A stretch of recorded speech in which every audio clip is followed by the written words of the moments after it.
Hello， 大家好，欢迎来到可乐财经，一个关于投资理财的频道。今天要聊的话题是新能源汽车行业的股票分析，而会提到的主要公司有小鹏汽车。接着我会将小鹏汽车与蔚来汽车还有特斯拉做一个比较。在行业层面，我认为2月份的销售数字强于预期后，大众市场新能源汽车的需求不确定性已经被消除。在这一期，我们主要是要来分析小鹏汽车的原因，是因为我认为相比较蔚来，小鹏的股价回落过多，带来了新一轮的抄底机会。在了解了小鹏汽车基本面后，我会分析为什么小鹏的股价回落相比特斯拉还有蔚来会更多。小鹏汽车在之前借着新能源的风，一度暴涨到了 74.49 美元，可是最近新能源汽车风头已过，利率的提高，借贷的成本也间接提高，使得资金轮动到了所谓的传统领域的股票。小鹏的股价年初至今已经回落了接近 30%。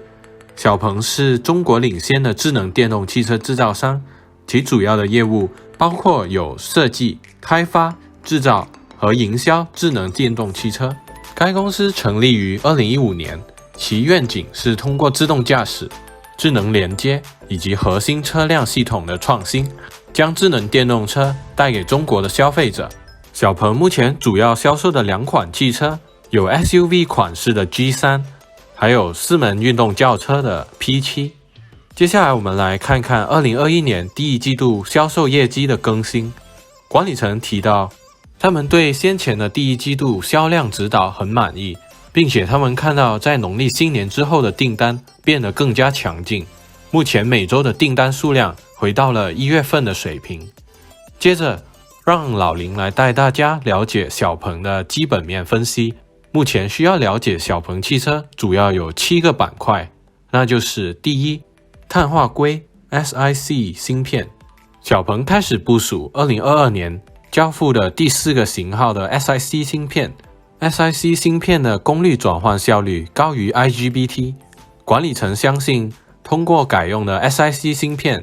即使在不改变电池尺寸的情况下，续航里程将得到大大的改善，而且同时充电的时间将会减少。如果使用 SiC 芯片，则可能需要对车辆的动力总成以及充电器进行重新的设计。管理层也表示不太可能在小鹏的现有型号中安装 SiC 芯片。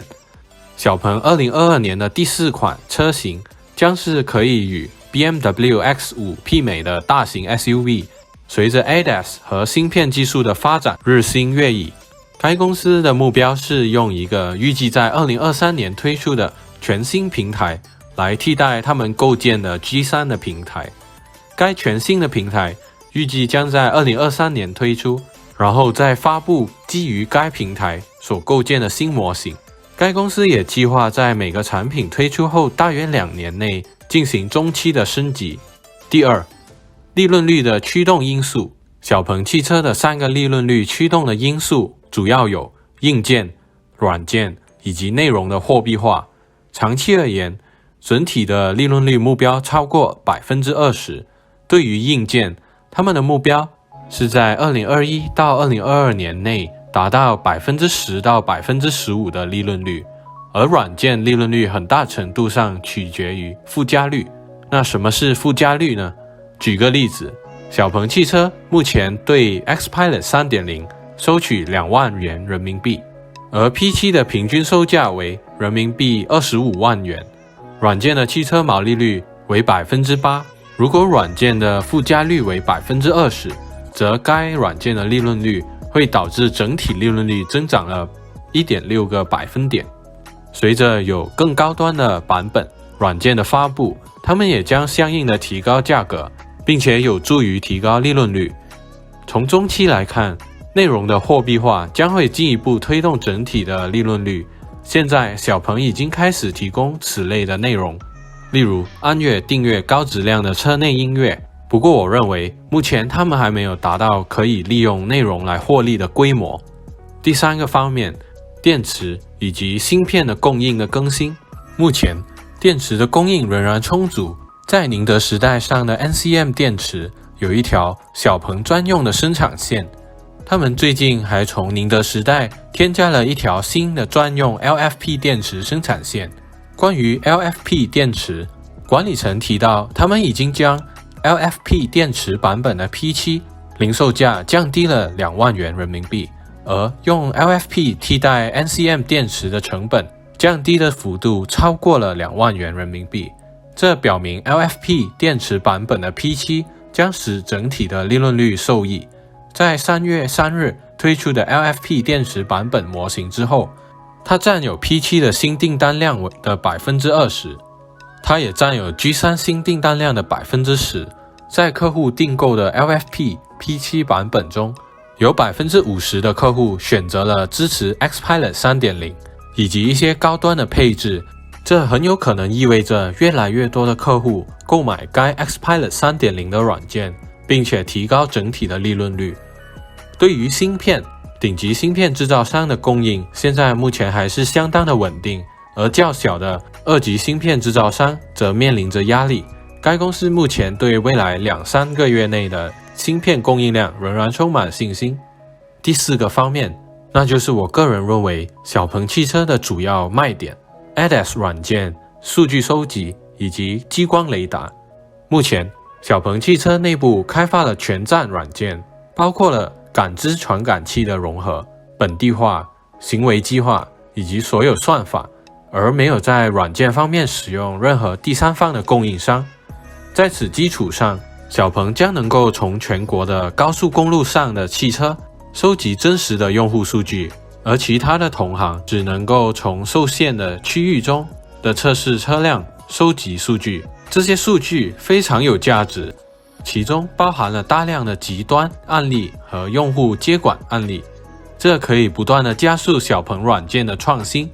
小鹏仍将视觉感知作为主要的技术，这与其他依靠 LiDAR 的 L4 公司不同。由于国内的激光雷达供应商能够降低生产成本并扩大产能，如今激光雷达在 OEM 厂商中的价格越来越便宜。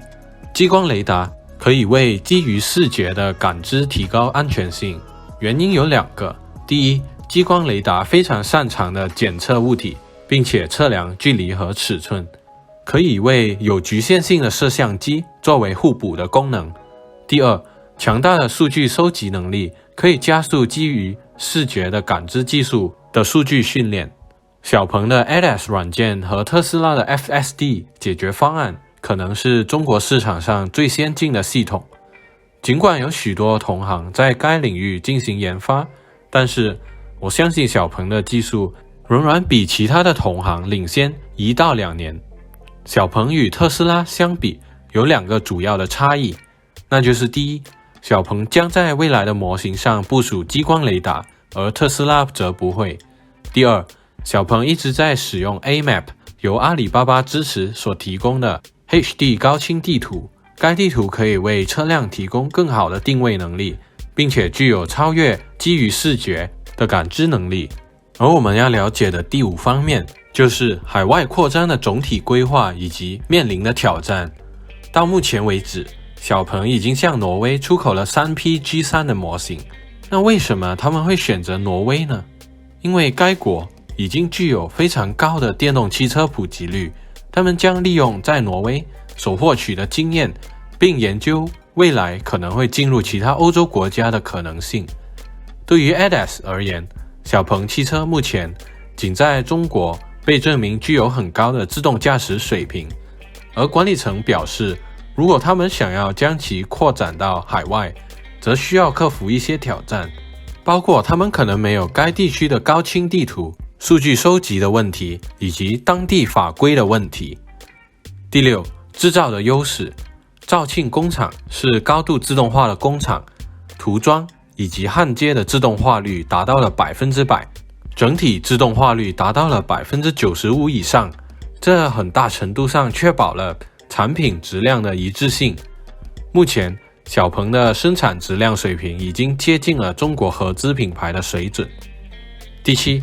销售网络。小鹏汽车计划在2021年底将商店的总数增加到了300家，而其中2/3的商店将都属于直营店。他们将坚持在1线、2线城市中开设更多的直营店策略，而将在其他的城市布局特许的经营店。由于小鹏汽车的直营效率更高，因此有更高的销售潜力的1线城市将会开设更多的直营商店。最后我们来看看在新能源汽车领域中的估值分析。从这张图表以最高的市值中回落到了目前的市值来看，可以看到越大的公司回落将会越小，这是因为这些大规模的公司拥有比较稳定的收入，以及没有资金上短缺的问题，加上标普500的加持，许多被动基金都会自动的买入特斯拉的股票，这使到特斯拉的股价越来越稳定。但是这也意味着小鹏这些小公司有着更高反弹的回报率，该公司现在的风险回报率更为高，这当然是要建设在没有基本面改变的基础上。而我在这个分析之前已经给予了非常充足的基本面资料，以供大家参考，但是这并不是投资建议。那我们可以很清楚的看到，特斯拉从其最高市值下滑了 23%， 蔚来下滑了 32%， 以及小鹏汽车下滑了最多，总共为 53%。 然后以市值的倍数来看，特斯拉是蔚来的9倍，以及小鹏汽车的24倍。我认为小鹏汽车其实没有那么落后于蔚来，所以我更加偏向于投资小鹏，并且认为此次的回调是个买入小鹏汽车的好机会。当然我也附加了电商行业中的亚马逊、阿里巴巴以及京东来做个比较。长期来看，我认为当蔚来以及小鹏冲出了中国，进军了欧洲以及美洲时，就会像电商领域中的阿里巴巴以及京东，拥有着比较接近亚马逊的市值。那你认为蔚来、小鹏这些公司有机会接近其领域的龙头特斯拉吗？你是否会在此次的回落买入小鹏汽车呢？请留言下方让我知道哦。好了，这集的影片就到这里，大家喜欢的话记得按赞、订阅加分享，我们下一期再见，拜。